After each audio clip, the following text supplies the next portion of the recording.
Okay, good morning, everybody. Welcome to my kitchen. Today is Tuesday. It is October 24th. It is also happens to be my 24th wedding anniversary. What a coincidence. 24 years on the 24th. So, today being my anniversary, we did not do the jelly roll cake yesterday. We need to get that going today. It is 10:46 a.m. So I'm going to get that started in a few minutes here. I've got my grandmother's mixer. For this recipe, you're going to need parchment paper or wax paper. I suggest parchment paper over wax paper because it's a little bit easier to do the jelly roll cake than it is if you use wax paper. Sometimes wax paper can stick to the bottom of the cake, making it harder to roll, but it's really personal preference. If you have more success with wax paper or you don't have parchment paper and all you have is wax paper, you can definitely use the wax paper. Pardon me. A little hiccupy today. We're going to be using the recipe off of the King Arthur's Flour Baker's Companion cookbook. You can purchase that through Amazon. I think you can still get it on King Arthur's website. No, I am not sponsored by King Arthur. I wish I was because I love their products, but maybe sometime down in the future. So, what exactly is a jelly roll cake? Well, it is a thin cake that you roll when you put jams or jellies on it. You can put whipped cream on it. You could do a magnitude of different fillings for it. When you roll it, that's what makes the jelly roll cake. Now, I went through this recipe, and raspberry is usually the preferred jelly roll. However, this one says, depending on it being called a jelly roll, that they find it too thin to hold up in a jelly roll, that jam or preservatives. So if you have raspberry jam that you've made from homemade, or you have raspberry preservatives, you can definitely use that. I have peach that I made this summer that I think I'm going to make a peach jelly roll. So, let's go through the ingredients again. I know you guys saw a couple of videos today. I did discuss about the holiday planning and cooking. We're going to not get into that today because that's already posted, but if you have questions and comments, leave them down below. Let's get started. The one thing you'll notice today is that the prime rib roast is not out yet. And I'm not going to take that out until about noon. Now, that's not going into the oven until about 3:30 this afternoon. But it needs that length of time to get to room temperature. And I know I've done a lot of videos about when you should take out your roasts and allow them to get to room temperature. You never want to put a roast from the refrigerator straight into a hot oven. You want to give it time to just chill out and start to get to room temperature. No, you're not going to get sick because you're not leaving the meat out overnight. So, we're going to be making prime rib roast, mashed potatoes, asparagus, and a garden salad tonight. That's going to be our main dishes for dinner. We're also hopefully going to be using the dining room area. And for those of you that are new to my channel and have never seen my filthy dining room, well, you can tell I now have my dining room back. It was loaded with camping stuff. It was the area that my husband and I, more me than my husband, but parked everything that we couldn't use in the kitchen, ended up on that table, and that day has come to an end. And I will explain why it came to an end, because I did the exact same thing when I had the kitchen table here. And the fact that I'm getting new furniture, I've decided this, from here going forward, I am not going to live in clutter anymore. If I'm not using it, and it's just sitting there collecting dust, that's not going to happen anymore. Now, you will notice a few things if I do take you into the living room, and eventually I will do not necessarily a full house tour, but I will show you the new furniture. Right now, right here, and it's kind of hard to see. Oops, sorry, Jasper. Let me go up a little bit. This is the cocktail table, and obviously that's the new lamp that I just bought, but you're going to see cans of dog food. This is the Edward, or the mouthpiece that you guys saw yesterday in yesterday's video that was barking that I was holding. That's his food. The problem is this house does not really have a pantry. Yes, I have a pantry in the front hallway, and it's behind this wall. Oop, wrong way. It's on this side of the front door. But that's a pantry for us, and it's chocked full of stuff right now.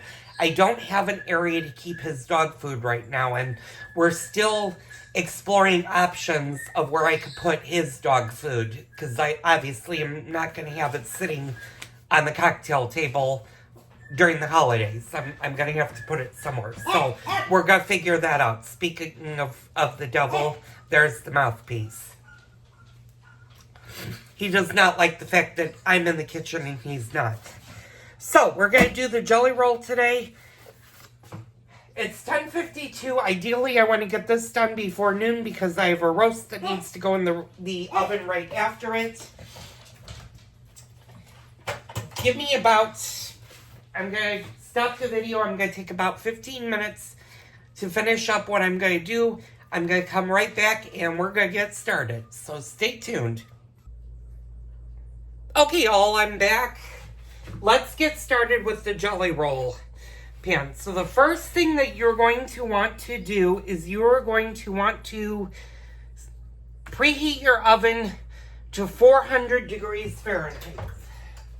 So let's do that.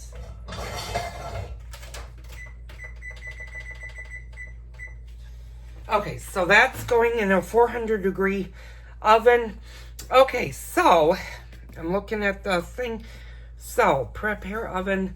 Okay, we're going to line a 10 by 15 inch jelly roll pan with wax paper or parchment paper. Now, if you don't know what that means, I'm going to show you. What you're going to do is you're basically going to just line the pan. Now, do you need to flour the bottom of the pan? No, this does not specify doing that. All you need to do is roll out your parchment paper. And I always usually like to be a little bit more generous when it comes to parchment paper and give it a little bit more of a leeway. Now, you can cut the parchment paper to fit and excuse me, you'll notice I am sneezing. It's going to be almost 80 degrees today. So my allergies have been going bonkers the last couple of days because they don't know what's going on. Which brings me to a little bit, we're going to talk just a little bit about gardening. I'm actually going to do a gardening episode a little bit later today, but with the weather being so mild, unfortunately this weekend they're expecting us to get really cold again. So what's going to happen is I'm going to need to bring in the plants for the winter. So I'm going to do that a little bit later. And ideally you want to do that before it starts to rain. We're forecast to get quite a bit of rain this week. Starting tomorrow, actually. So I'm going to probably be bringing my plants in tonight. Even though it's still warm. So, okay, so now... And if your parchment paper rolls on you, you can always butter it to make a little weight. I'm just going to put a butter thing in there right now. Don't worry, it's not going to stay. But you want to roll out the jelly thing. Okay, so in a small bowl, we're going to sift together the flour, the baking powder, and the salt, and we're going to set that aside. So let's get that ingredient.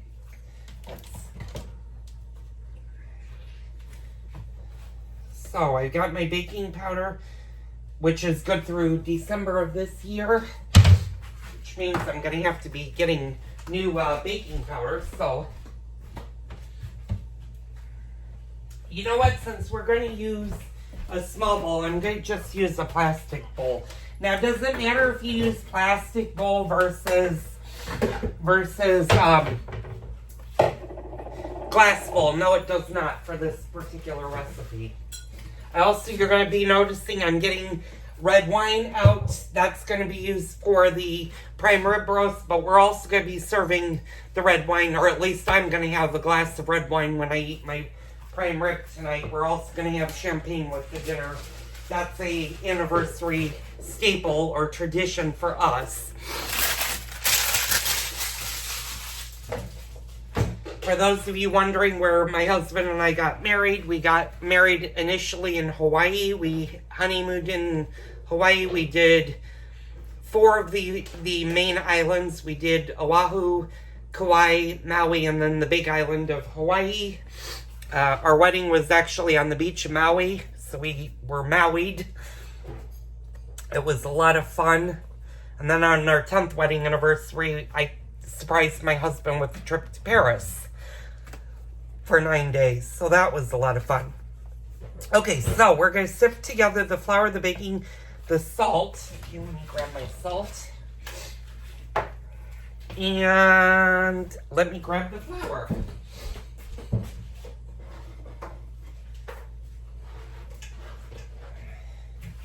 And while I'm actually over there, and I'm going to turn you guys so you guys can actually see the hutch, I'm going to grab the sugar too, because that's going to be used in a little bit. Now, I'm kind of liking the way I have the new kitchen set up. It's not as cluttered as it once was. I'm just going to grab my measuring cups. Oh, that was one of the cookbooks. So, I know we talked in a video not too long ago, we talked about sifting and what to do with sifters.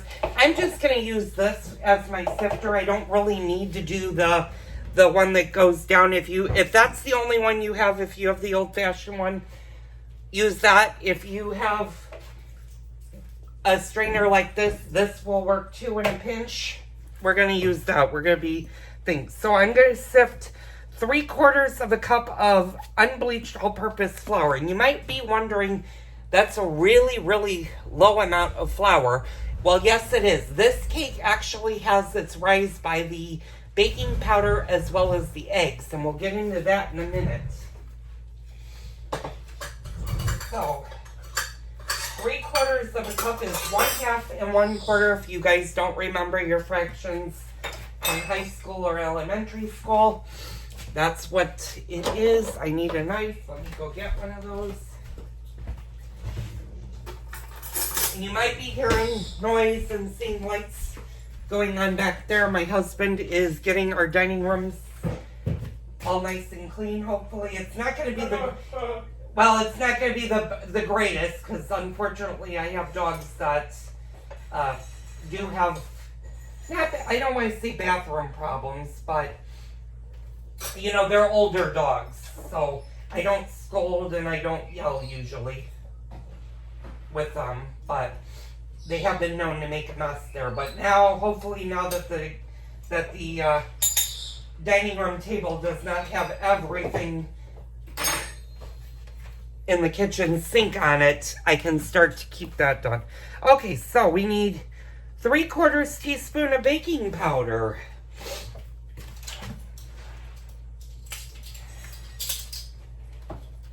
So again, fractions, it's a 1/4 teaspoon plus a 1/2 teaspoon. That makes your 3/4. So that, and now we gotta get the 1/2.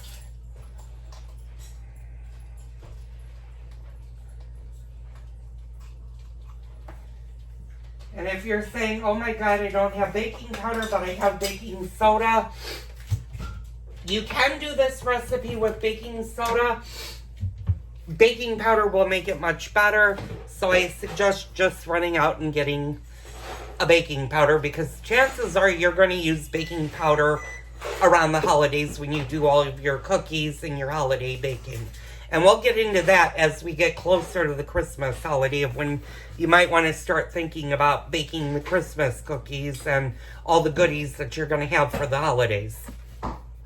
Okay, so, and I need 1/4 teaspoon of salt. That's really easy. Okay, that's a little bit more than 1/4, I think. But what we're going to do is we're just going to... Actually, nope, that was the 1/4. Ha ha ha. Okay, so that's all done. And leave your cups to the side. You can go ahead and put your flour back, because you're not going to use your flour anymore. So let me do that. Let me get the flour out of the way. One of my grandmother's cookbooks is being a little bit stubborn. It doesn't like to sit up, and I think it's because it's a little bit older. So now that those are in a small bowl, sift together the flour, baking powder, and salt. So what we're going to do is we're just going to sift this.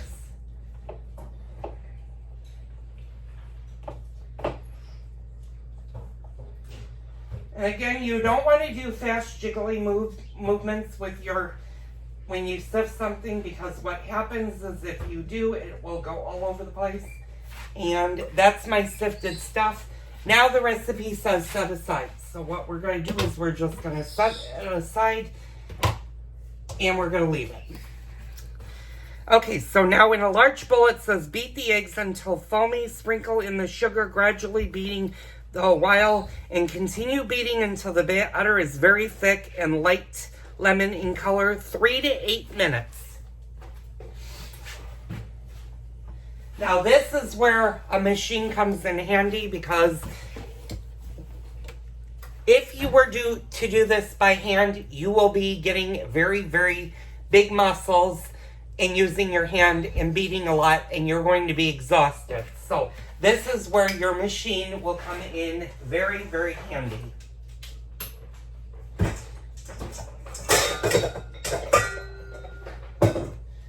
So, and as always, make sure that your mixers are fully clean, that the bowls are nice and clean. And I used my grandmother's mixer not too long ago, and I'm fortunate enough that my grandmother, when she was alive, could sew beautifully, and she made her own covers for her appliances. And when I say appliances, she has the cover for her mixer, her juicer over there has the cover, her blender, and her food processor. Unfortunately, I can sew, but I'm not as gifted as she was, and somewhere in this house I actually do have her patterns.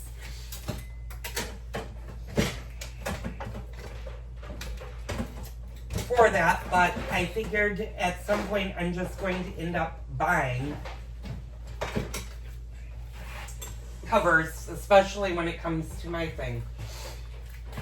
So, let me stop the video for 1 second. I'm going to get the machine set up, and I'll be right back.